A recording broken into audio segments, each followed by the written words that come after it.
Happy Draft Eve, everybody, and welcome into Chicago Bears Now by Chat Sports. I'm Harrison Graham. Is a potential new trade target becoming available for the Bears? We'll talk about that player here in just a moment. What is the latest on the Bears and Ashton Jeanty? Is Chicago going to explore trading up for the Boise State running back? We'll dive into that. And could Mason Graham slide to the number 10 pick? Lots to get to as we are less than 48 hours away from the start of the NFL draft. Okay, we get 100 new subscribers from this video. We're going to go live 2 hours early before the draft starts on Thursday. 7 o'clock Central is when the draft starts. Plan right now, 5:30, 6 o'clock. But if we get 100 new subscribers, we'll go at 5 o'clock Central time. We'll party it up with you guys, get you guys ready for the NFL draft. So if you want to make that happen, hit that subscribe button. Okay, George Kittle. Could he be a sneaky NFL trade candidate on draft night? I do wonder if there is some potential legs to this story because Ian Rappaport reported yesterday that as voluntary minicamp or offseason conditioning has begun for the Niners, Brock Purdy was there as he's looking for a new contract. But George Kittle was not. He will not be in attendance, and his contract extension is not close. And you saw Trey McBride get $19 million per year from the Arizona Cardinals. George Kittle's probably thinking that's my floor moving forward. Now, from a 49ers perspective, I could see them going this route. I mean, he's 32 in October. He's in the final year of his current deal, far apart on the discussions for a contract as per reported. And if you've kept an eye on what the Niners have done this offseason, this is the type of move they've made. They've shedded old money. Deebo Samuel, we'll see ya. They tried to get rid of Brandon Ayuk. George Kittle, he's been a warrior for them. He's still really good, but if he wants $20 million per year, I could see them trying to trade him for a third or even a fourth round pick. And by the way, the Niners pick at 11, decent chance at least one of Tyler Warren or Colston Loveland is sitting there. Maybe they just draft one of those players and trade Kittle on day 2. Certainly would not be surprised if they went that route. Now, from a Bears perspective, the Bears need another tight end. There's no question about it. George Kittle, lifelong Bears fan, as most of you know. So, he's kind of always been lurking out there. Like, you kind of feel like at some point he's going to play with the Chicago Bears. Now, are the Bears in the business of trading for an older than 30-year-old tight end and paying him, even if it's not resetting the market money, let's call it at least $17 million per year? You already have Cole Kmet making 11, 12. That can be a bit of a tough sell. But if you think he's that big of a difference maker with Ben Johnson and this offense, he's certainly a better player than Cole Kmet. That's no shade at Cole. Kittle's just one of the best in the business. And, he's aging really well, right? He's been healthy the last few years, over 1,000 yards the past 2 seasons. He's still excellent after the catch, known as one of the best blocking tight ends in the NFL, which this offense will value a ton. In this Ben Johnson system, he likes to run a lot of 12 personnel, so him and Cole Kmet, I don't think you're finding a better 1-2 punch at tight end moving forward if you pulled that off. He is still an elite player. There is no question about it. Again, it just comes down to what would a trade look like, how much are you willing to pay him?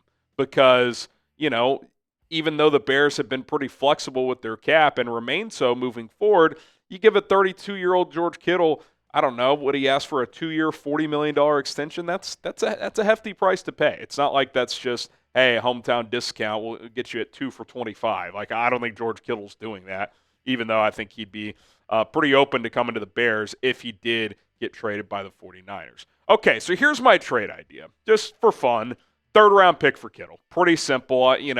His production probably is still worthy of a second-round pick, but given the age and given that you would have to give him an extension, I think 72 is a proper offer here. Would you do this trade, knowing you'd have to pay him? Type Y for yes, type in for no. I could go either way. I'm certainly not pounding the table for it. They do need another tight end, but I certainly am not like begging them to trade for a 31-year-old George Kittle, but it'd be fun. It would certainly be a lot of fun. Okay, let's talk draft now. What is the latest on Ashton Jeanty and the Bears?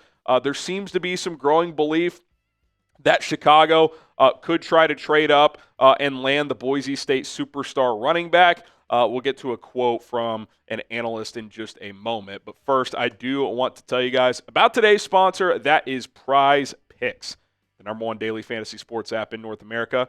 is Prize Picks, as it's the best place to turn your sports knowledge into cash. With millions of members, Prize Picks has made daily fantasy sports accessible to all. You just pick more or less on at least 2 players for a shot to win up to 2,000 times your cash.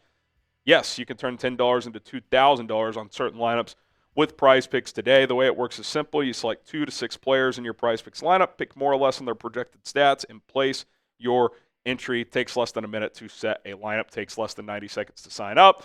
They even have football stat ones already out there. Caleb Williams, I took more on his passing yards there because that's a smaller number than what he threw for last year on a bad offense. So I like the more there. James Cook, I know he's having contract issues right now in Buffalo, but if that gets straightened out, he should be able to top the 1,000-yard mark as well. $10 to win 30 on that one, 3x on a standard 2-player entry. But again, you can win up to 2,000x. Sign up today. Get $50 instantly when you play for just $5. You don't even need to win the $50 bonus. It's guaranteed. Go to prizepicks.com/CLNS. Use code CLNS today to get that $50 bonus once you sign up and play for just $5. We appreciate Prize Picks for sponsoring the show. Link is in the comments and the description, prizepicks.com/CLNS. Use the code CLNS. Okay, Brian Baldinger, longtime NFL player, longtime NFL analyst. He's everywhere. NFL Network, one of the places he works. He said, I'm just telling you, I feel a blockbuster trade in the top 5 picks. I kind of know what might happen. It's coming. Be ready for it. This is not going to be a boring draft. We got a blockbuster trade coming. There's only so many great players in this draft. I feel it. Now, I think conventional wisdom, if chalk holds, it kind of feels like the top 4 is set. Now, the Giants are a wild card. Could they pivot to a quarterback at 3, take Shedeur, take Jackson Dart?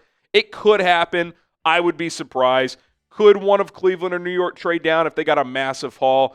Again, it could happen, but I would be surprised. And if the top 3 goes Cam Ward, Travis Hunter, Abdul Carter, which is the wide belief, it certainly sounds like Will Campbell would be the top guy for the Patriots. Then what happens at 5 with the Jags? And Adam Schefter said earlier this week that Jacksonville is a wild card at 5. For, 2 months, it felt like Mason Graham was the pick there.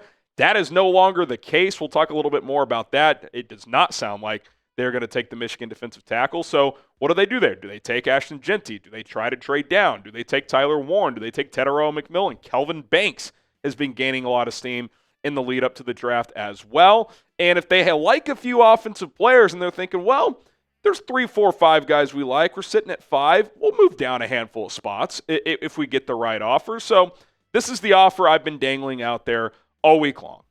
You swap 5 and 10, send 41 to Jacksonville, get 107 back. It works on the draft chart. You're actually paying a slight premium to Jacksonville in terms of overall points, which I think for the Jags would be a good haul because even Jordan Schultz, which we'll talk about in a minute, is saying a lot of trade offers to move up in the first round are 70 cents on the dollar, the normal dollar of what it would cost to trade up in the draft. Why is that? There's not premier quarterbacks in this draft. So you might be able to move up for a less cost. And I would do this. I would do this trade. I think the Bears want a blue chip player. I want a blue chip player. Ashton Jeanty is a blue chip player. And you may not get a blue chip player if you wait and sit at number 10. You might. Maybe Ashton Jeanty gets there. Maybe Mason Graham gets there, which we'll talk about in a minute. But there's no guarantee. And if you want to guarantee yourself that without breaking the bank, this might be the draft to do it. So we'll see how aggressive Ryan Poles gets as we're, just over a day out from the NFL draft. So what say you? Should the Bears trade up for Ashton Jeanty? Type T for trade or S for stay. I would do it if it's that trade offer that I've proposed. I'm not sending a future first. I'm not sending both of my seconds, but send a 2, get a 4 back. I think that's worth it if you are Chicago. It would kind of be the perfect ending to the end of the Carolina trade. I know technically that pick is 39, but having the extra second-round pick kind of gives you the luxury to make this move if you want to, if you're Ryan Poles. Okay, let's talk about Mason Graham. There's been some increasing chatter this week that he could slide, and it really does start with Jacksonville because both Adam Schefter, Albert Breer, even other mock draft guys like Peter Schrager, Todd McShay, none of them have the Jags taking Graham anymore, even though everybody had them taking Graham until, a week ago. And so if he gets past 5, there's a thought that he could slide. Now the question is, can he fall all the way to 10? because if the top 4 goes like we said earlier, if the Jags don't take Mason Graham at 5 and take somebody else, who between 6 and 9 could take Graham? Now, he's a defensive tackle, so like he would fit in any system, any scheme. It's not like he's some player that teams would not consider. But I think this scenario right here is one that could play out, where the top 4, as earlier, the Jags, if they stay at 5, they'll take some offensive player. Let's just give them Ashton Jeanty in this scenario. Mimbu to the Raiders, gaining a lot of momentum recently. If he's not available for the Jets, I think the Jets would either go Tyler Warren or a defensive player. Maybe it is Mason Graham there. I think they'd become the team to watch. But if they don't take him, Jalen Walker at 8, Teterow McMillan could be another option for Carolina at 8, and then the Saints are kind of a wild card. There's been some Michael Williams buzz there. If they get, a little nervous about not being able to trade back up for their quarterback, maybe they just take Jackson Dart at 9. They could also go Kelvin Banks at number 9 as well. You're starting to put this together right on cue. Kelvin Banks getting a lot of buzz. If some team in the top 9 takes him, that could slide down Mason Graham another pick. If Ashton Jeanty goes to the Jags, it would suck for the Ashton Jeanty to the Bears momentum that we've been riding. But that could mean that Mason Graham does get to 10. It'd be risky to wait at 10, sit and pick, and, because I don't know if you're getting one of these premium guys, but to me, Mason Graham is one of those premium guys. And if you sit there and he falls into your lap, sprint that card in. I think that would be absolutely fantastic. If Mason Graham at 10 ended up being the pick. Again, if you really like Jeanty and you want to go get him, go get him. Like I always say, if he's your guy, go get your guy. But it's starting to at least feel possible that Mason Graham were to be available at number 10 overall. Okay, fill in the blank for us. The Bears' first-round pick will be blank. Who do you guys think it'll end up being in the NFL draft on Thursday night? Give us your thoughts in the comment section below. Then a little rapid fire here, just some other draft nuggets. Peter Schrager put out his one annual NFL mock draft. This is kind of a crazy scenario, and he does this based on intel, just so what he's hearing, what he thinks will happen. Not what he would do, what he thinks will happen.